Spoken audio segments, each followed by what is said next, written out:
Good evening to all the participants who are joining us. It's lovely to have so many of you here with us this evening, and welcome to this Writing for Television Roadshow brought to you by New Writing North with support from Channel 4.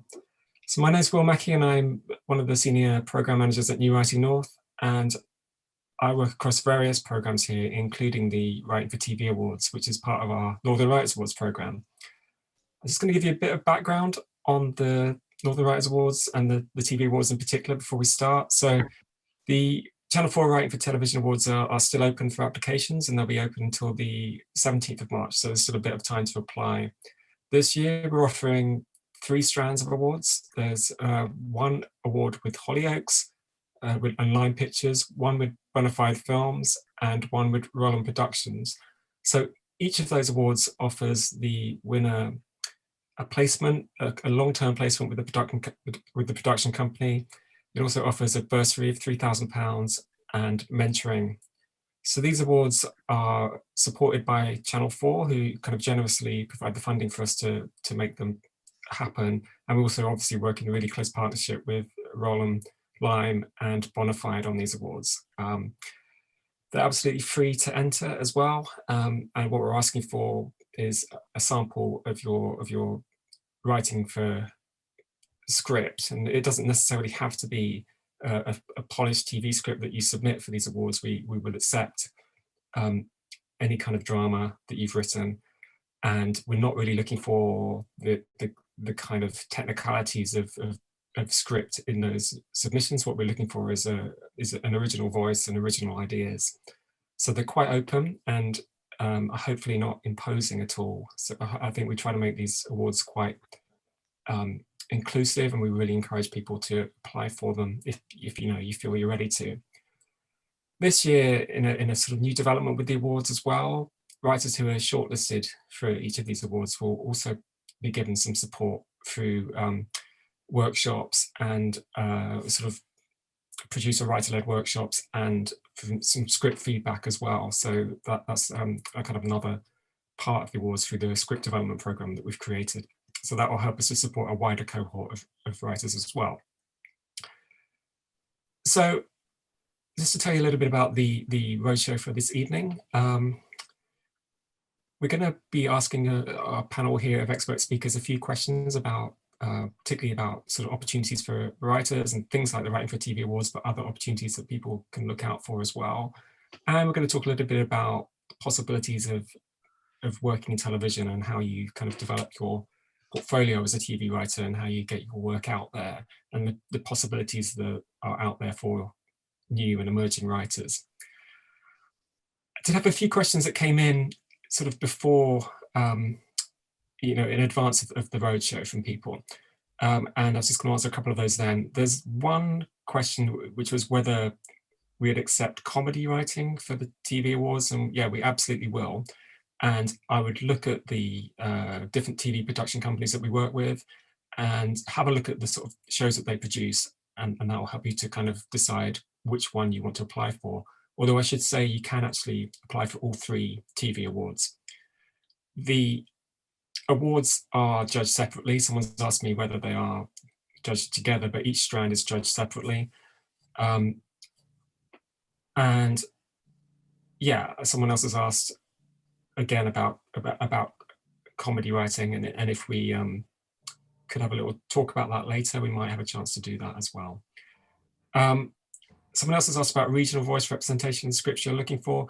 What we're interested in is, like I said, is a really kind of original voice, something that stands out for us. And we have two of our previous winners here today, Sharma and Sam, who are definitely people who, when we saw their scripts, they had that really distinctive original voice that we were looking for these awards. So we're going to have a discussion, and towards the end, probably the last 20 minutes or so, we'll keep that open for questions. So we'll try and come back to your questions. If you do want to ask us anything, please post it into the Q&A. That's the place for kind of specific questions for me or for the panel. And use the chat as well for just anything else you want to sort of mention, say to each other, discuss with each other, any sort of comments or responses to things that we say. And also, because I mentioned, my colleague Catherine is out there kind of manning all the tech tonight. So Catherine's going to keep an eye on things, and I think she will also kind of brief you on access to the captions and the transcript that we provide for this session. Okay, so I'm gonna start just by introducing our panel, and I'm gonna ask each of the people on our panel just to tell us a little bit about what they're working on at the moment, just briefly. So the first person I'm going to introduce is Kashif Boothe, who is a writer and producer with several years of experience and has worked ITV, Discovery Channel, Channel 4, Green Door Pictures. He's an independent filmmaker and produces short films and web series. Kashif, I was going to ask you, just what you're working on at the minute. Well, currently, I'm also a producer, like I mentioned before to you, and I'm currently in post-production for quite a few web series I did last year. So I did a web series pilot called Newlyweds, which is based on the franchise I built through a show called Nate and Jamie. I exec produced a web series called Talia Versus, and so that's currently out online, which has done great, got into like some BAFTA and also qualifying film festivals. So now I'm just kind of back into my writing after last year doing a lot of production, and so just working on some dramas or some comedies as well, just trying to get my feet wet back into writing. Okay, fantastic. Thanks for that, and we'll come back to a lot of that, I think. Kathleen Beedles is a really experienced series producer who's worked on loads of shows, Emmerdale, Heartbeat, EastEnders, and Hollyoaks, and is also at the minute working on a really long-running series in Singapore. And so, Kath, I was going to ask you as well what you're working on right now. Well, we're just wrapping up that series, which is our second in Singapore, and we're writing a third. Over there, they call them long-form dramas, but they're soap, and it's pretty full on. I run the story team, and I write about half the stories and then edit the rest. So I'm a consultant head writer now on it because that's mainly what I do. Work a little bit with the directors on their episodes, but more from a story point of view. So yeah, kind of using all my UK soap experience out there, because with them we did their first English language soap opera, and now we're on to the third, about 7 years later, which is quite scary. It's really exciting, though, isn't it, to be involved in something like that? It's been amazing. Yeah, really, really great. We've trained a lot of writers. Mainly the kind of KPI of the show was to grow the skill set and the creative community there. And so we've trained many writers through our story system, and I just absolutely love that side of it because it's nurturing new voices, just fantastic, as well as the show, Yeah, thank you. It's exciting. I'm just going to introduce now Sharma Walfall. So Sharma was one of our very first Channel 4 Writing for TV award winners back in 2015. And Sharma's since then just done so many different things, including being mentored by the amazing screenwriter Jack Thorne. That's part of the Dancing Ledge program, wasn't it? And been on the finalist for the Red Planet Prize, and has, you've been really developing your credits and your experience, including things like working on Noughts and Crosses and A Town Called Malice. So Sharma, I'd really like to hear what you're working on at the minute. Hi everyone. I'm doing lots at the moment, so I'm just going to kind of I'm in development for quite a few of my own projects with different production companies, including Bonafide as well. And we're onto a script for a pilot script for something that I'm doing with them. I'm also doing a comedy drama, 2 episodes for a comedy drama for Sky. Doing a true crime drama for a channel that I can't say too much because we're still writing a script for that. And I just got offered a head writer's job for something for a big streamer. But we're in the process of like doing the contract. So again, I don't want to say too much for that. But yeah, I'm just really blessed, just working on loads of stuff and just enjoying the different varieties of shows I get to work on, as well as developing my own stuff. Great, thank you. That was just sound amazing, and hopefully we'll get to hear a bit more about some of the stuff you're doing. Not the ones that you can't talk about, but some of the other ones. Yeah. Thank you, Sharma. And then Samantha Neale. So Sam won the Right for TV Award in 2020 and has been working with Bonafide Films. Sam's an actor and writer. You've worked on kind of multiple theatre and television shows. Some of your TV credits, Sam's TV credits include things like Vera, and Holby City and Wolfblood and Doctors, where you've been an actor. So you've got this really interesting background as an actor, and now developing your writing, Sam. So it'd be really interesting to hear what you're working on at the moment. Okay, so I am still working on my pilot with Bonafide Productions. It's going to be a folk horror, and it's going to be set up here in Newcastle. So that's what I've been working on. It was originally an idea for the stage. That's my background. I'm an actor, and I just wanted to write like stuff that I could be in, and I wanted to write horror. Like Kashif's like one of my main passions.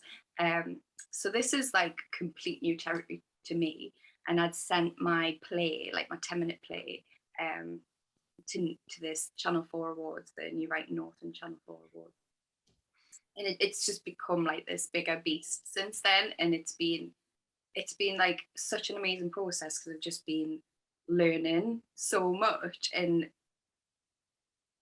learning how to write. Like this is a completely different beast to what I'm used to, and being on the other side of it for a change is like, it's so interesting. Like, why would anybody want to act when they can write? Much better. It's good to know you're enjoying the writing so much. So I was just going to kind of stick with Sam actually. And one of the topics we wanted to talk about a little bit was the kind of development opportunities that are out there for people. I just wanted Sam to ask, because you've worked pretty closely with your mentors over the last kind of 9 months or longer actually. And do you want to talk about how that's been? Like, give us a bit of background on that. Well, I mean, it was really strange because, you know, it all kind of kicked off in lockdown. So we didn't actually meet in person until 3 weeks ago. So we'd been working over Zoom all that time. I'm really, really lucky because the people that I was working with, that I am still working with, they just really understand my writing and my work and my influences, and they share a lot of the same interests and styles. Like, I just feel like it's a really collaborative partnership, and I think we've developed like a real understanding. Oh, I've gone off, sorry, cut me off there. Yeah, I think we've developed this really nice collaborative relationship. We've got a real shorthand with each other now, and they've taught me a lot about things that, you know, you'd probably take for granted as a TV writer, like that I'm maybe putting too much detail in stage directions, or that I'm filling things out too much, that, you know, you can be a lot more selective and choice with your work when you're writing for screen, and just a lot of things that maybe might seem like basics that I'm learning from them, and in more effective ways to tell the story that I'm trying to tell. Because I'm not writing it for some black box theatre where everything has to be played and all the subtext and things like that. So it's been wonderful. Like, I've learned so much from them, and I think that it's just a really nice shorthand that we've got now, and they seem to have a lot of faith in it, which, because I'd lack confidence, I think, and they made me believe in it more. They made me believe in myself, and couldn't ask for anything better, really. Yeah, thanks, because that's so important though, isn't it, to have that confidence in your work. Yeah, because it come at it from such a, like, not really knowing that much about the industry at all, like, other than working the other side of it, like the process and like the creative process, but also like professionally what that entails, and just feeling sometimes a little bit overwhelmed, and just having them kind of in my corner, like, you know, keep me right. And it's been great. It continues to be great. I speak to them like twice a week. Yeah, right. Really regular contact. Yeah. Like, Sharma, I was just going to ask you as well then. So when you know, you had your award in 2015, and then you've had other kind of opportunities in those sort of developmental situations. And what were the key things for you? I mean, Sam talked about like that collaboration and support. Yeah, I think for me, when I did Hollyoaks, it was Kevin Rundle. He was my main mentor. And the main thing that he gave me was confidence, because at the time, I've always wanted to be a storyteller. I don't know whether I could write scripts, but I didn't really, you don't believe it. You're doing this place to be like, am I really supposed to be here? Got a lot of like, should I be? I always felt like I shouldn't be there kind of thing. But Kevin was extremely respectful. He was so good at making me feel like I am a writer. Of course I'm a writer. I just need to learn certain things. And whenever he was teaching me things like, structure, he sounds so simple, but I didn't know much about structure when I went on to Hollyoaks.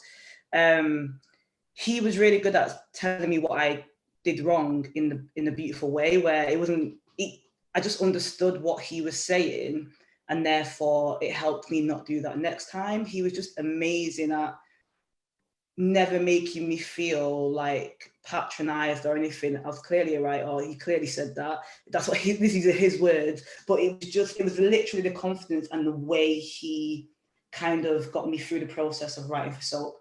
And also, whilst I was at Hollyoaks, he constantly was telling me the difference between soap writing and writing for drama. So, and I didn't even know there was a difference. You know, I like you, Sam, I just didn't know anything. I just wanted to write, and, you know, I worked in the theatre at the time.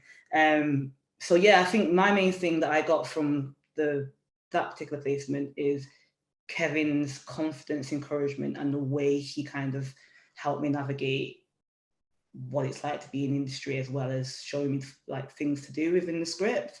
And then I've gone on to have other mentors like Jack, and I think again it's just that thing where you don't feel like it's you and them. They actually make you feel like, yeah, we're artists, we're together, we're both writers. I'm no, you know, and therefore, and then just give me confidence in my work. You know, when Jack was reading my work and he loved it, I was on the phone, I nearly dropped off the chair. I hated pitching verbally at the time, and when he loved it, it was great, because you know these people are not there to say things that they don't mean. They're not just going to tell you you're great for, do you know, like they'll be very constructive, but also really mindful of you as a person, as an artist, and respectful. So I felt like that for my mentors was the best thing for me, because I think I lacked in confidence so much.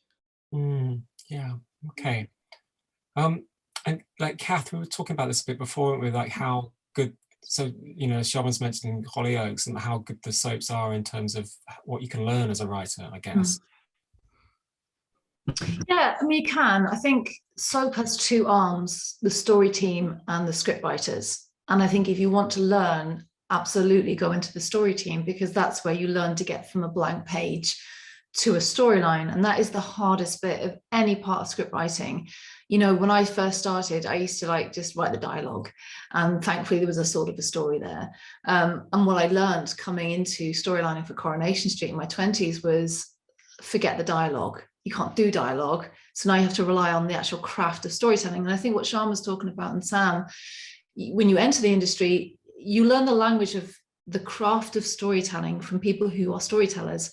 That is not innate. That is not something you're born with. Even somebody, the most musically, naturally musical person possible, doesn't sit down at a piano and suddenly play a scale. You're taught that. What cannot be taught by any mentor is the kind of mind and heart and vulnerability you need to be a writer. And I think that sort of sensitive, creative person needs nurture, because without nurture, we just shrivel up. And so soap environments, the right ones, allow you to feel kind of connected and supported. And when I was producing Emmerdale, our best stories came out of laughter, came out of somebody saying, oh, blow up Home Farm. And I was like, oh God, yeah, we should. And it was a joke, but they felt at ease to say that. Now, I've been in other environments where who you agree with in the room depends on whether you have a job next week. You're never going to be creative in that environment. So I wouldn't say soap per se will get you there, but the right people like Kevin, who's fantastic, when you meet the right people who empower you and don't gatekeep, don't kind of go, well, I'm a writer, who are you? You know, they go, we're all writers. Actually, we're all storytellers as humans. It's how we make sense of the world. But some of us have that extra ability to be insightful, to reflect and observe, but you can't do that in a vacuum. So Sam, you as an actor would have done it in performance, and now you want to do it as a writer. Well, how do I learn the language of that? That's through these mentorships. That's why these schemes are so important. There are so few entry points to TV now.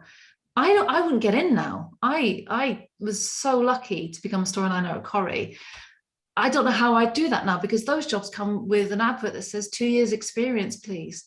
Where the hell do you get that?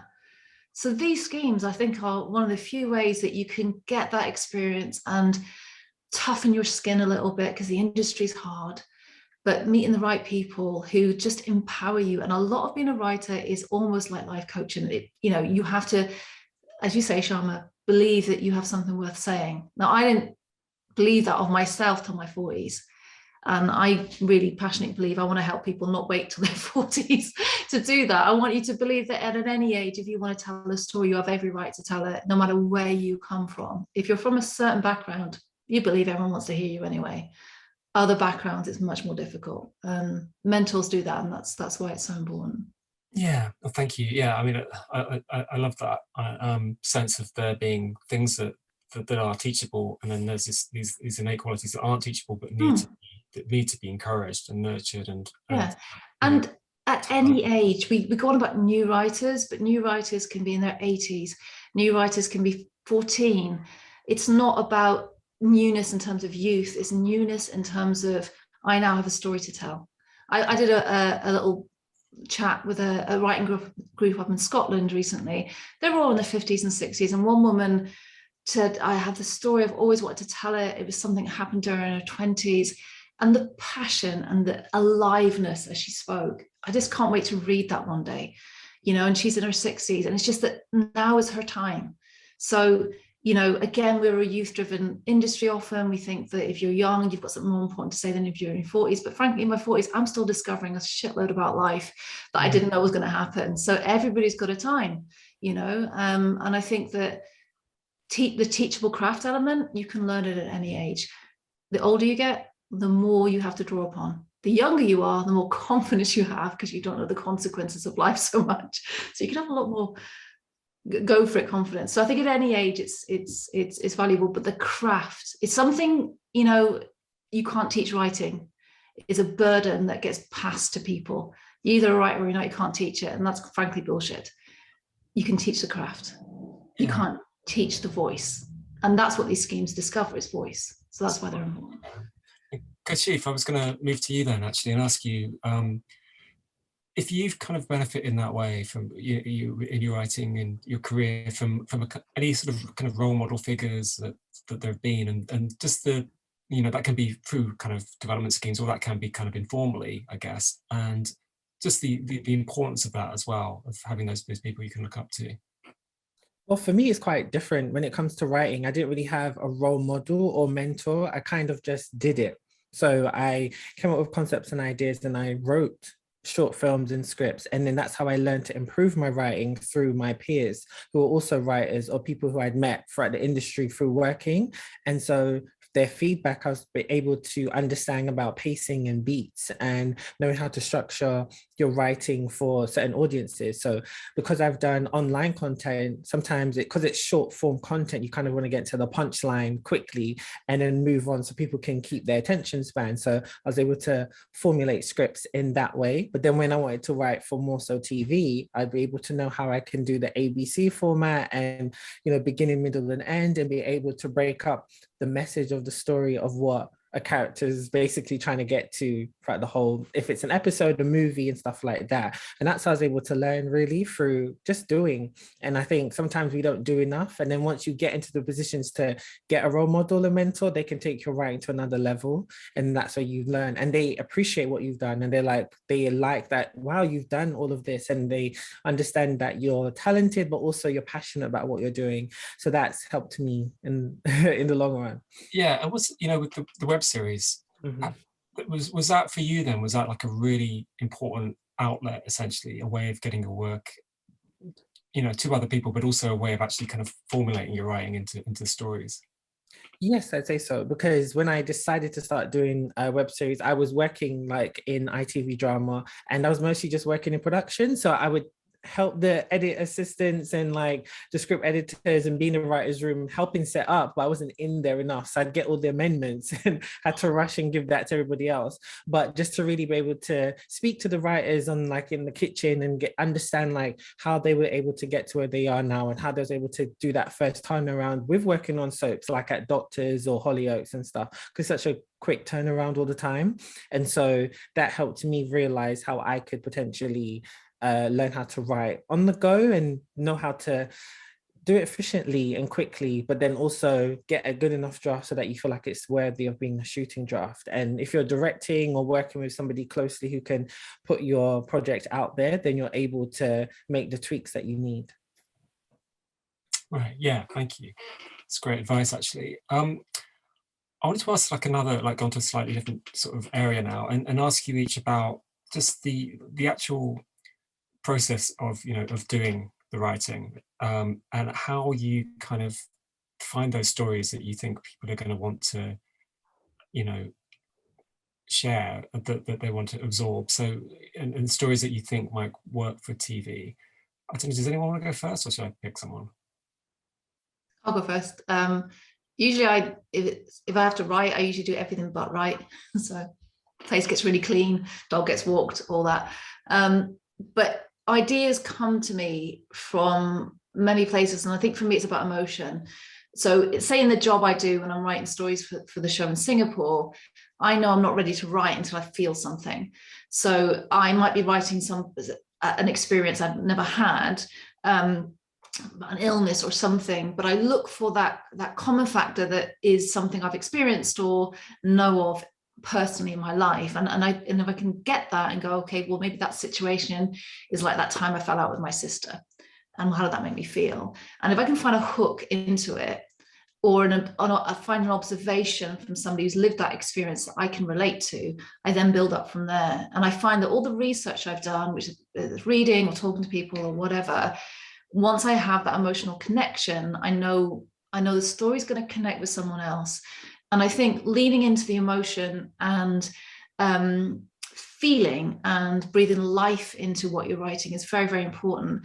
A lot of screenwriting gurus out there will tell you it's all about rules and get your 5-act structure up there, and hey, let's obsess about the midpoint. I don't give a shit because I don't know what my story is. Like, you know, don't start with rules. Rules are for editors. Rules are when you've got a load of ideas and you go, I know something's in here, but I don't know what it is. Then bring out a rule book and go, right, whose story is it, blah, blah, blah. The great mystery, or not, the great lie of those people is it's not a story without those elements. You know, a story is about change, a story is about a journey, things happen, things evolve. That's it, it's that simple. You know, you can't tell a story to your friend about what you did at school or at work without getting to a conclusion and a point, which is a cliffhanger or a climax. So that's naturally what's there. So don't obsess about that. Feel something, be inspired by something. It can be something you overhear. It can be stealing terribly off your friends and family. It can be watching something and going, that's an amazing piece of television. I'd love to write something like that, but from my experience or from my community, you know, but feeling, whatever that feeling is, whether it's sadness or happiness or whatever feeling, follow that and it will have authenticity in our voice. Yeah, that's interesting, isn't it? Is that about, you know, that sense of authenticity, and finding something that feels genuine? Is that how it goes with you, Sharma? Yeah, oh yeah, hell yeah. I was probably like that, Kath. Yeah, I think when it comes to my own stuff, it 100% is how you feel and instinct. And for me, it's very character driven. There's certain things I want to say in the world, and I'm more character driven first. But I think when it comes to my own things, 100% is how I feel, and a lot of my ideas come from everywhere. I'm sure all of us artists, literally everywhere, like you just said, people talking, observations, something you've watched, music, if something triggers things for me, any type of music, like a moment, you're just like, oh my God. And sometimes I write moments before anything else. It can trigger ideas or characters or a world I want to go into. And I think that question is interesting because it also changes when you're working. Absolutely. On some, like I'm working on one show now and a different type of show, then it becomes more technical. And I think that's when you need like technical skill set, then your heart comes into it. But nobody teaches you that. Let me just say, when you start getting jobs on other people's shows, or like I've done this true crime drama, I've never written true crime in my life, and that is a completely different skill set. And that again, to me, is quite technical. And only now I'm adding my heart onto it. So I'm doing it the other way around, because it's about real people and people I've met. So I think fundamentally, it's definitely about feeling and about heart and about inspiration of all around you when it comes to personally to my own stuff. But when I'm working on other things, it's a bit of both. It's a combination so much. And another thing I've started to learn that I do now with my own work, with the producers, is because I've done a lot of writers' rooms. I've done like probably 13 today or something. And I've noticed that's really helped in my own work. Like you, Sam, I work with Bonafide, and I find that I have like mini writers' rooms now with the script editors, the producers. I never did that in the beginning. I find I'm more confident in just coming up with ideas and bouncing them off people. And again, that's just something I've learned through doing a lot of writers' rooms. Some people might do that naturally, some people might not, but that's another thing that helps me come up with more ideas, is doing a mini writers' room with the company that I'm working with. And the ideas just start coming like literally in the room within that 2-3 hours or 5 hours that I'm with them. So that's something new that I've learned, and I quite find that quite helpful as well. But again, just back to Kath, I think it's definitely heart inspiration. You said something really important, Sharma, about when you start on something, it can evolve, and you've got to let it evolve. And sometimes you can read screenwriting things that sort of say your log line is really important. Get your log line, and you'll have a script. But you have to kind of write a shit ton of things to get to a log line. You have to kind of like look for it and scurry around and try and find what it is you're trying to say. And a lot of writers, when asked what it's about, tell you the plot of their script. And that's not what it's about. That's what happens. What's it about? What's your ambition, your vision, your aim? And that comes through working at it. So you can get, and I've done this a lot, it's a very good excuse not to write. I don't know what my logline is. I don't know what it's about. I'm not going to write a word. And in my job, because I have huge deadlines, I know that I have to write for a couple of hours, sometimes nonsense, to then go, that's what it's about. And it's much harder to do that on original work with no deadline. But it's about kind of, you have to keep digging at it, and then you find it, and then you refine it, and then you have a vision. And then, like you say, Sharma, when you get into a more technical process, then you're working to that vision, and then you have to eliminate the things that don't fit that vision. But to begin with, be open, and let it evolve. Yeah. Okay. And Kashif, is that how you see it? I mean, do you come into your writing in that way, through feeling and? Yeah, that's the way how I've had to do it as well. Like sometimes I come up with an idea and I will write, like if I get moments of inspiration in wherever I'm doing day to day, I will try and make a note of it and then go back to it. And then once I'm in a zone to be able to write, I kind of get in a weird writing zone, and I can't put my pen down because I write everything by hand. I'm very old school like that. And yeah, I just have to get it out. And then even if it's not good, the formulas all over the place, I need to get those ideas out. And then once you go back and get feedback, at least I'm able to see where that ABC structure is. And I'm like, okay, there's the story, there's the message. But if you're writing towards deadlines, it's quite hard. Like you were mentioning before, like log lines, that's the last thing that comes to mind. I don't know what it's about. Like I know I've got like some sort of idea, but how I get there right at the end, and then it kind of clicks because you're still going back to it before you feel ready to let anyone read like at least a shooting draft or maybe a final draft. And so once you get into that zone, you just kind of want to get those ideas out and then go back to it and see how you can refine this storyline. Or then you might notice that this character is underdeveloped and that might be more interesting depending on what genre it is.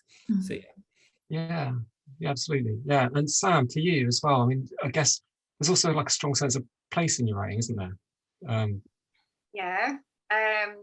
Just everyone really hit the nail on the head with it. Again, start with a feeling or an experience. I find that like dialogue's my strength, and I like to write dialogue, so I often like voice memo myself on the go, and it'll be like a little, sorry, my kids are trying to interrupt. It'll be like a little bit of dialogue, a bit of monologue, or a little bit of speech, or a bit of feeling, or a bit of music or something, and start with a kernel of an idea that makes us feel something, and yeah, I do struggle to sum it up until it becomes more of a beast, like you were saying. And I am trying to learn the more discipline elements, because when you're with something, you kind of want to get dreamy with it, and it can be a long process, especially when you're learning. And it's just getting to be more disciplined. So if say like my mentors offer changes, or can we try it this way, and then you're like, all right, my little dream world was going this way, so I'm just gonna like refocus. And it's like kind of trying to build a new structure, do you know what I mean? And it's getting into a more disciplined thought pattern to be like, okay, this is where I'm heading, and be quicker at getting at that point, if that makes sense. So yeah, but just like everybody else said, like just start with those things where it's like place, experience, feeling, sensation, and tend to waffle on my phone. Endless voice notes. Right, yeah. And not what you think people want is the key. Yeah. Write what you want. Exactly. I was going to ask that. Does anyone think that you need to, understand what producers are looking for, or is what producers are looking for is what is I think if you go to a production company for a meeting and they only make comedy, and you go in and pitch a dark drama, then that's pretty daft, because they're going to go, have you seen our work? So yeah, that's not great. But I think when you're writing your spec, or you're writing for something like this, it's the most amazing opportunity to write the thing you really want to write. And I think when you're showing your voice, that's when you dream and you do your thing. The moment you're in an editorial process and development or whatever, you have then people who are paying you to make certain changes, and you have to be agile. And you have, like Kashif, I'm sure when you're shooting, you have a budget, so some things just can't be done. And that pragmatism is very important once you get to a certain stage. But to begin with, no, I think you've got to write what you want and what you believe in and what you can sell, because the massive part of this is you have to go in and passionately sell it as well. And don't be scared by that if you're shy, because I'm painfully shy. If you are passionate about what you're writing, you will be able to get into that flow, no matter how awkward or shy you might think you're being. But if you didn't write from the heart, if you didn't write what you really wanted, and it's aping something else, you'll never get that in those meetings. And I also think having meetings with producers, they're not all the same, and they're not all what you think it is. So I obviously thought when you first get into the industry, you just have to pitch and know how to verbally pitch. And I found not at all. Like, the majority of the people that you're meeting have already read your work. That's what you need to remember. Yeah, true. You've got into, for me, this is my own personal experience, I don't know about everyone, but you've got into that room because they've read your work, they love your voice, and they want to work with you. And that's something that really blew my mind when I first started getting into, like, going to meetings and stuff. So there isn't really pressure, but it depends on everyone else's experience and who and the reason why unless you're going for a specific job or a writer's room, that can be a bit more pressure because you're going for a job.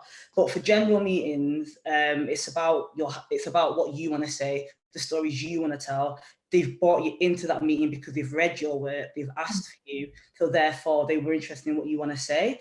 But I've noticed you don't really need to have the pressure of like spitting your ideas out. You can say a few things, and usually they can ask you questions, and it becomes a little back and forth. Or you can say to them, do you know what, I'm better at writing down pictures, which I am. Do you mind if I send you something over? And they love that as well. So just want people to not feel like it's really hardcore pressure to meet a production company. In actual fact, it's quite nice sometimes. It's quite fun. You go, you have a good laugh with them. You have a nice chat. You talk about stuff that you want to talk about, and it's building a rapport as well. Because if they like you, they like your work.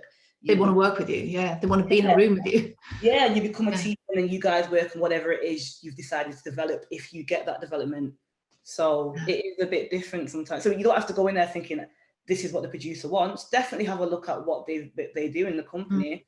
But again, I do that, and I find that they're looking for something new because that's what they've got on their website. But actually, they're going into a new realm. So it's just about being open and receptive, knowing what you like to make and listen to what they like to make. And if you guys feel like you've got a creative connection, that's brilliant, you know? So, sorry, it's not as much pressure as people think it is. Yeah, and the thing about pitching as a producer side of it, if somebody starts pitching the blow by blow plot, you can keep track for about half a minute, because your brain starts visualizing, and you're then lagging behind, and then as a producer you start to panic, oh God, I'm not keeping up, and and they can see that your eyes are glazed over and you're like, oh God, this is awful.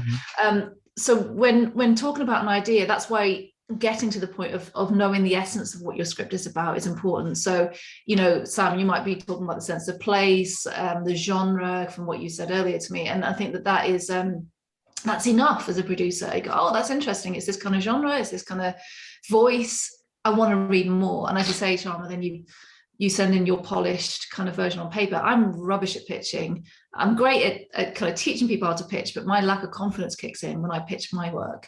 I much would rather do it on page and just give a précis of what it is, rather than, just remember the person listening can't always take in everything. And unfortunately, when you get nervous, you end up over-explaining as well. And then it's just a downward spiral, and I've been there. It's just so embarrassing. We're on both sides of that. It's not good. Okay. Also, as a producer, because sometimes I'm pitched ideas. I remember last year I was pitched about 10 concepts from one writer director, which was great, but they were all revenge plots. Every single thing was a revenge plot. And it was like, these are great, but also have some variety in what you're pitching as well. Because sometimes I look at both sides of it. If I'm also looking at, I say sometimes to write, look at the gap in the market. Yes, you want to be passionate about what you're doing, but sometimes you will talk to your fellow peers and writers and they're like, I was working with this production company, we were pitching, and then they said, oh, BBC are developing that, so we can't do that. So sometimes look at what's missing from the market. And if it's in line with what you're passionate about writing, then also look at that as well. Because that's just what I've noticed. Because with the UK particularly, kind of like they want to do, from what I've noticed, I could be wrong, they kind of just have one type of show airing at one time. If it's like a bigger studio in like America, they've got how many, like 5 or 6 soap operas about a family you're going to see, and there's constantly like that always going. So try and just see what's different and then see if that can get you through as well. And sometimes it's not the concept that's different, it's your interpretation of it. Like there's a great story about Vince Gilligan who did Breaking Bad. I think he was in a pitch session, and what he was pitching they didn't want. He said, "You got anything else?" And he mentions this kind of idea about Breaking Bad, a loose idea of it. And they were, yeah, I love that, I want to see more. And after he read about Weeds that had been commissioned, I think it was called Weeds, and he was like, that's the same concept. And he said if he'd known about the other show before he went in, he would never have mentioned it. And to think that that show would never have happened and all that brilliance if he just thought, oh no, that's too much like the other one. Of course, they're fundamentally different. They just happen to have a similar core idea. And ideas are not shows. Ideas are not concepts. They're just ideas. It's your interpretation that makes them what they are. Gosh, yeah, that's a really interesting anecdote, isn't it? Which is pretty good as well, I thought. But... Yeah, 2 very different shows. Completely different. They can both exist. Yeah. We've got some questions in the Q&A, so we're just going to kind of work through those if that's all right with you guys. So the first question, I can see all 3 strands of this award except a short film. That's fine. You can submit a short film as long as it kind of demonstrates your capacity to write for TV. We're not going to penalise you if it's in the format of a film extract. Next one. Writing team of 2. I'm afraid we don't for this particular award accept writing teams, just because of the way the benefits of the award are made. It has to go to one person, I'm afraid, because there's a placement and there's mentoring in that. Sorry about that, but I mean, Nick, but good luck to you and your co-writer. Script written for stage, an example of, yep, absolutely you can. And Sam, I think you did that. Yeah, mine was a 10-minute play that had been performed at live theatres 10 minutes to. So yeah, that's what I submitted. I didn't change anything. Yeah, so absolutely you can do that and win. So Joe Hamill. I'm Joe, basically North England.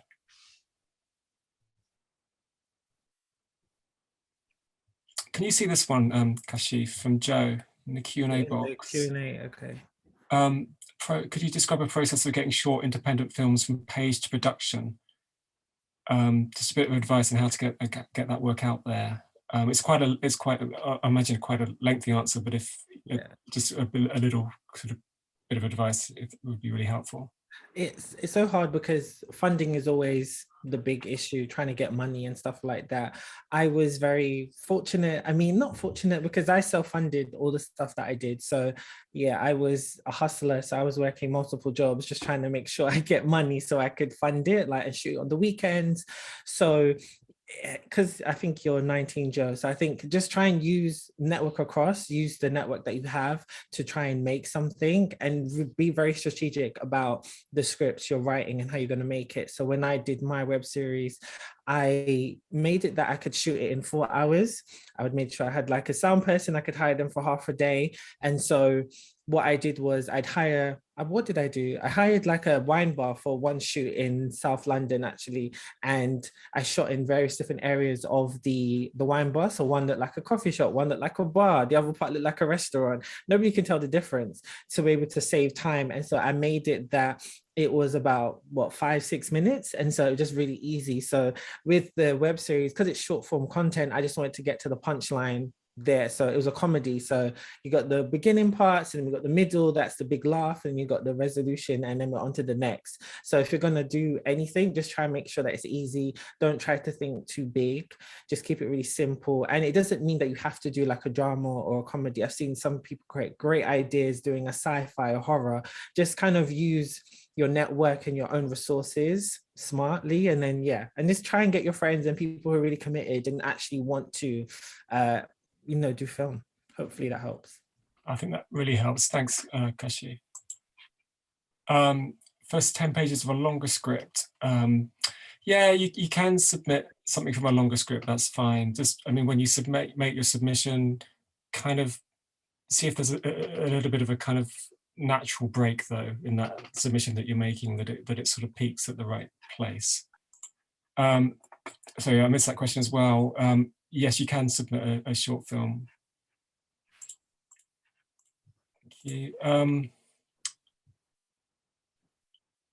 Amy, does the submission have to be the project you want to make, or could it be one of your different works? No, it can be something. It can be something different for this award. Actually, it's just to demonstrate your, how you could potentially write for TV. And you can develop different projects. Sorry,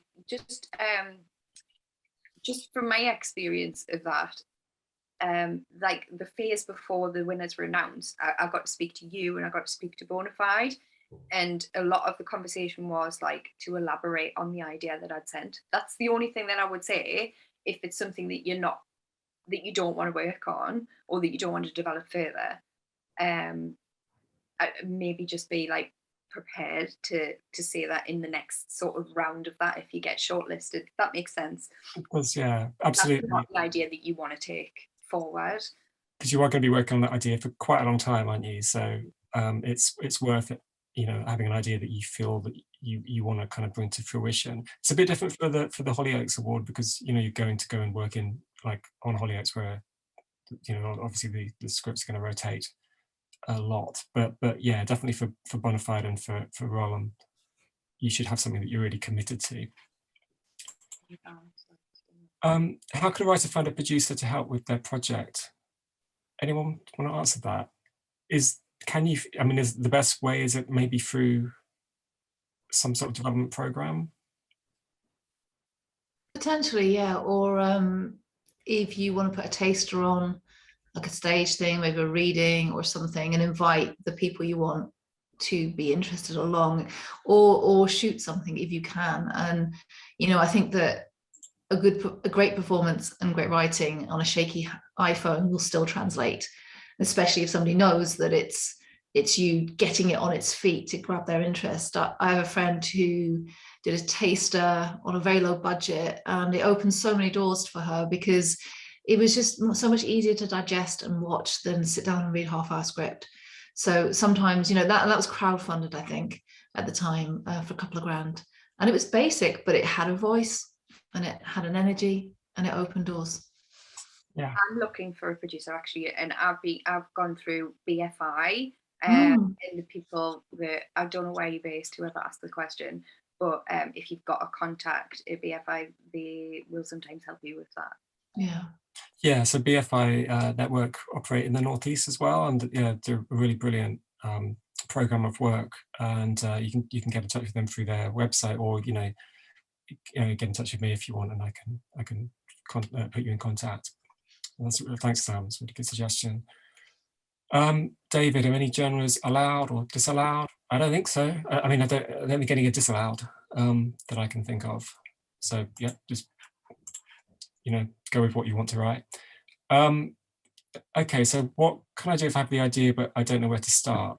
So I guess that's an idea when you've got an idea that you want to write, but you're not sure where to go in. Does anyone have an experience of that? All the time. Personally, I think you just need to pick a character and develop a character. Have a think about. It depends on what idea it is. I mean, that could be anything. That could be, I want to do a murder, or I want to do a missing child. Do you know what I mean? Like, so I think it's really important. Whatever you do has to speak to character and has to speak to a character on a journey. So I think if it's an idea that isn't rooted yet, I would definitely think about next stage going, what character do I want to explore this idea with, and what do I want to say about this idea? If it's, my problem with a lot of murder mysteries is often there's no point. It's not saying anything new about the world. I'm much more drawn to things like Dope Sick that actually has a point, it has a purpose beyond its drama, beyond its twists and turns. Yeah, I would ask those sorts of questions of it. What's the idea for? Why am I interested in it? What's pulling me to it? What do I want to say? And who do I want to say it through? Okay, thank you. That's a really good question and great answer, actually. There's loads of questions. Thanks for all these questions, everybody. What's been your favourite storyline ever to write, and which is the one you're most proud of? Sharma, can I ask that one to you? Oh my God, everything I'm doing at the moment, I'm loving. I'm really passionate about it. It's hard because when you're in the middle of doing quite a few things, if you're not passionate about it, it's hard to like carry on. But I think the one I actually applied to this show with, to the awards, it's called Out of Bounds. That is something I'm really passionate about. It's from an area I grew up with. It's a storyline of a world that I really know, and it's something that's got me quite far in the industry. And I can't even really give out the storyline because I'm still in development with a production company and a channel with it, so that I can't really give a great answer. But what I will say is that the majority of stuff that I write, I'm very privileged to be really, really, really passionate about them, the different shows. So I'm sorry for that really rubbish answer. That's a great answer. Thank you, Sharma. Another question which is about the commitment.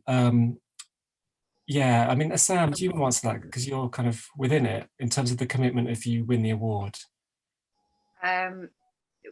It's my main commitment. I think if you want to develop your own project, then it has to be like a long. You have to be thinking long term. I'm nearly kind of a year and a half into this now, so yeah. Does that answer the question? Yeah, it does. I mean, it is a commitment. Still being like a jobbing actor and everything, but it's like when I'm writing, I'm sidelining a lot of new things that maybe I've had kernels of ideas for, or I'm starting, or that I was doing for other projects, because like I want to stay focused on this and I want it to be the best that it can be. So I don't know, maybe it would just be like prepared to be in it. Yeah, absolutely. I'd say the same for the Hollyoaks one, because I did that and that's different to what Sam's doing. I don't know if it's changed, but when I was doing it, you had to go down to Hollyoaks, and it was brilliant because you obviously get to experience different elements of working for soap as well as writing. But it was a commitment to go to Liverpool and just get involved as much as possible as well as writing. So yeah, you've got to be prepared to put a lot into it. But that, that's what you want. But yeah, it's same with you, Sam, but I'm just saying with Hollyoaks, I feel like it's a bit more physical as well, if it's the same as when I did it. Hollyoaks is very much you absorbed into the show, and you can kind of be there and surreptitiously, or just be there and put yourself forward for things as they happen. I think, yeah, because it's quite a big setup, I guess. Yeah. Thank you. Sorry, there are loads of questions, and we're not going to be able to answer them all, I'm afraid. Yeah, a script for audio drama, that's fine. How many shortlisted places are available? It's be 3 for each award. Can you edit the same idea to each strand? Yeah, you can, but just remember that they're quite different production companies, and one that works for one might not work for another.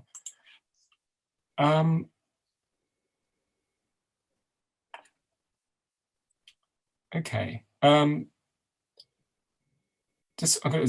think we've got maybe time for one more question, so I'm just trying to find one that I think would be a good one to finish with.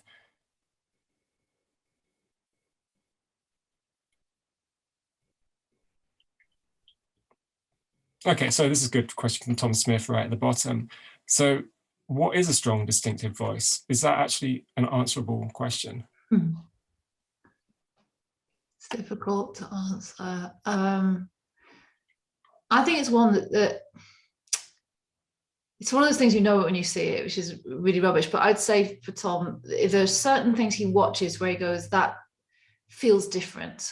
As a viewer, there's a kind of, like the current BBC medical drama, This Is Gonna Hurt, is very distinctive. You know, it's got that kind of dark wit, it's got that speaking to camera, it's got that kind of slightly naughty energy about it. That is like no other medical drama on television right now. That's an incredibly distinctive voice because it's doing something different with a very well-worn genre.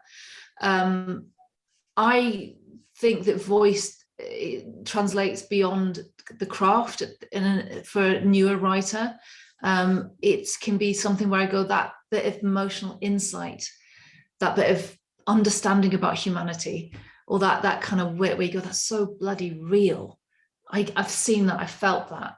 That to me is where somebody's understanding of, you know, who we are. That's what stories are for, is to teach us about life and to, you know, kind of evolve us as people. And if I see that, that's what I go, that's writer's got something to say. And that's what I look for. That's what I think of as voice. It's not about craft and witty dialogue. It's about connecting with me. Yeah.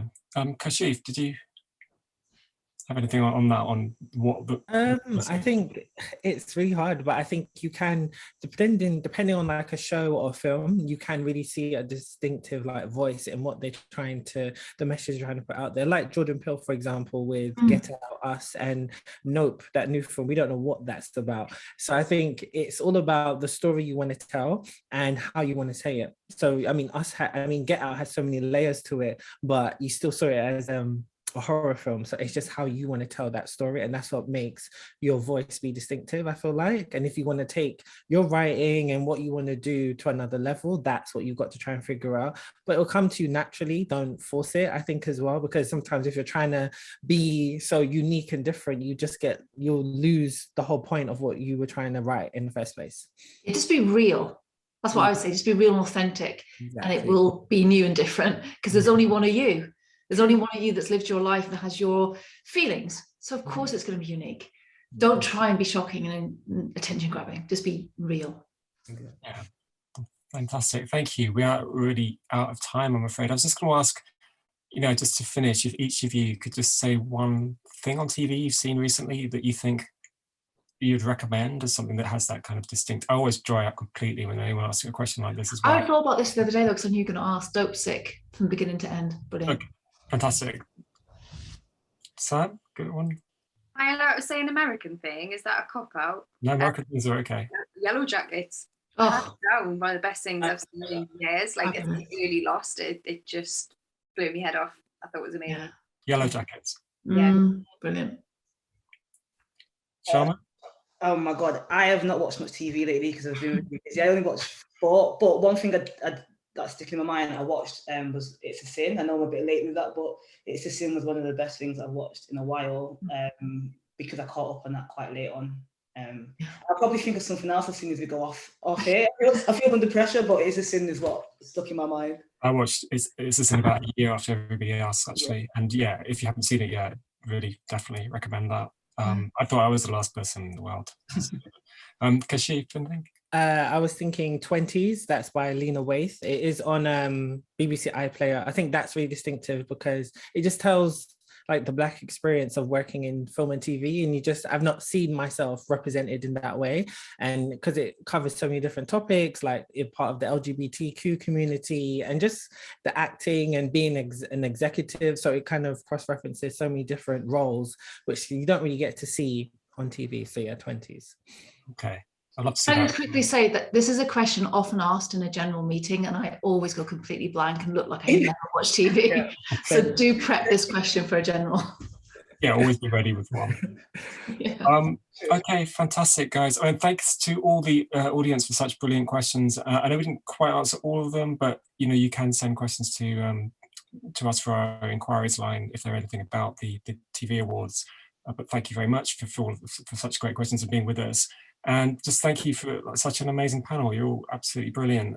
Kashif and Sharma, Sam and Kath, it's lovely to see you. And thank you for sharing so much of your expertise, but also just for showing that kind of obvious love you have for writing and stories. It's really inspiring to hear. So thank you and good night, everyone. Thank you. Thanks so much. Bye.